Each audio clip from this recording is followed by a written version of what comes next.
Hey guys, ancient time में यानी पुराने जमाने में हमारे इंटेलेक्चुअल्स को लगता था कि मैथ्स में एक ऐसा कोई सिंबल होना चाहिए विच रिप्रेजेंट्स नथिंग, यानी नथिंग को रिप्रेजेंट करने के लिए भी तो कोई सिंबल होना चाहिए। सो इसी को ध्यान में रखते हुए 5th सेंचुरी में एक इंडियन मैथमेटिशियन आर्यभट्ट ने जीरो को इन्वेंट किया।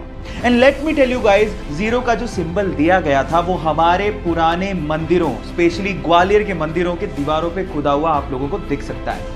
सो गाइस, अगर आप ये सोचते हैं कि जीरो की इन्वेंशन कोई बड़ी इन्वेंशन नहीं है, तो मैं आपको आपकी जानकारी के लिए बता देता हूं, अगर जीरो इन्वेंट नहीं हुआ होता ना तो बाइनरी लैंग्वेज नहीं आती, और बाइनरी लैंग्वेज नहीं आती तो एक कंप्यूटर लैपटॉप कुछ नहीं होते।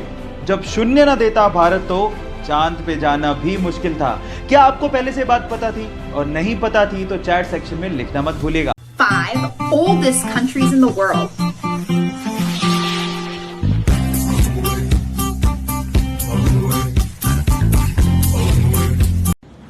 Daily 1 capsule after breakfast. No side effect, 100% natural. रात को सोने से पहले ये 11 चीजें मत करना, वरना आपके शरीर पे बहुत दुष्प्रभाव पड़ सकता है। सबसे पहले, सोने से पहले ज्यादा पानी पियोगे, फिर रात को बीच बीच में उठोगे, नींद खराब। 8 घंटे की नींद एक साथ चाहिए, नींद खराब होगी, अगले दिन सिर में दर्द हो सकता है। सोने से पहले ज्यादा खाओगे तो भाई लेट नींद आएगी, मोटापा चढ़ सकता है, ब्रेन एक्टिव रहेगा, रात को बुरे बुरे सपने आएंगे, पाचन क्रिया खराब। 2 से 3 घंटे पहले खाना है। एकदम एक्सरसाइज करके सोते हो, नेगेटिव इफेक्ट पड़ता है आपकी स्लीप पे, 4 घंटे पहले करो, ठीक है।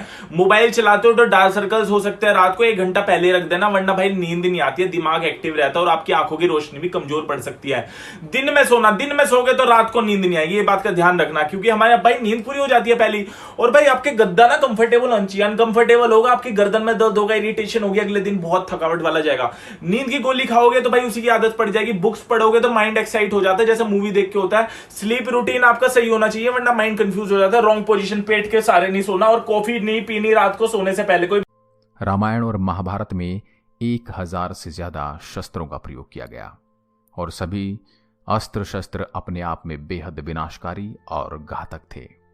विज्ञान की बात करें तो ये शस्त्र आज के परमाणु शस्त्रों से भी लाखों गुना ज्यादा ताकतवर थे। वैसे तो लोग ब्रह्मास्त्र को सबसे घातक शस्त्र मानते हैं, और सबसे ज्यादा इसका उपयोग भी हुआ है, और उसे आज के परमाणु तकनीक से बने हथियारों से तुलना भी करते हैं। पर ब्रह्मास्त्र से भी कई गुना भयानक और विनाशकारी शस्त्र ऐसे थे जो पल में ब्रह्मांड को भी तबाह कर सकते थे। आइए जानते हैं कि वह अस्त्र कौन से थे, कैसे और क्यों इन्हें सबसे घातक माना। इन 3 चीज़ों के चक्कर में आपके बाल बहुत ज़्यादा खराब हो जाते हैं और आप ध्यान भी नहीं देते हो। सबसे पहला, शैम्पू रोज़ नहीं करना, 1 हफ्ते में 2 बार, मैक्सिमम 3 बार करना है बस। दूसरी चीज़, नहा के निकलते ही गीले बालों को कंघी नहीं करना, बहुत ज़्यादा बाल टूटते हैं। तीसरी, ब्लो ड्राई कर रहे हो बिना हीट प्रोटेक्शन के, उजला चमन पार्ट 2 पिक्चर में तुम्हें ही काम मिलेगा, क्योंकि तुम्हारा मस्त एकदम टकला निकल गया। अपने फेस को खराब होने से बचाओ।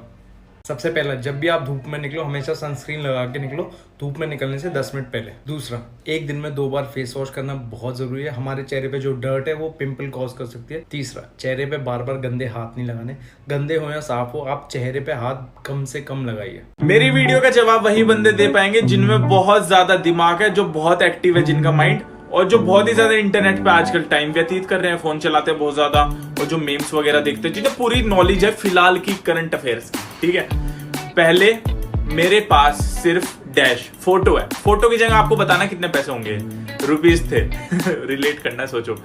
फिर मैंने अपने दोस्त से डैश रुपीज उधार लिए, उसमें से मैंने डैश रुपीज गरीब को दिए, और बचे हुए डैश रुपीज लेकर, ये फोटो है, फोटो की जगह पैसे हैं, पता लगाओ। बहुत डैश किया, अब जाकर मेरे पास डैश रुपीज की प्रॉपर्टी है। कमेंट बॉक्स में होती है, मैं देखना चाहता हूँ कौन कौन धुरंधर बंदे, किन किन का लेवल। गाइस, ये तो आपको पता ही है कि प्लेन्स बहुत ज्यादा भारी होते हैं। इनफैक्ट बोइंग 737 तो 80,000 kg का होता है, और जब वो लैंड करते हैं तो उनकी स्पीड 250 से 300 किलोमीटर पर आवर होती है। पर आपने क्या कभी इमेजिन किया है कि इतनी स्पीड और इतने भार के साथ जब वो लैंड करते हैं तो उनके टायर्स कभी फटते क्यों नहीं है? मैं आपको बताता हूं। उनके टायर्स में रबड़ के साथ साथ एल्यूमिनियम और स्टील को भी मिक्स किया जाता है और नॉर्मल कारों के टायर के अंदर जो प्रेशर से हवा भरी जाती है उससे 6 गुना ज्यादा प्रेशर से एरोप्लेन के टायर में नाइट्रोजन को भरा जाता है ताकि वो प्रेशर को सहन कर सके। क्या आपको इससे पहले तक ये फैक्ट पता था? नहीं पता था तो चैट सेक्शन में लिखना मत भूलिएगा और हमारे YouTube चैनल को सब्सक्राइब करना मत भूलिएगा, लिंक बायो में गिवन है।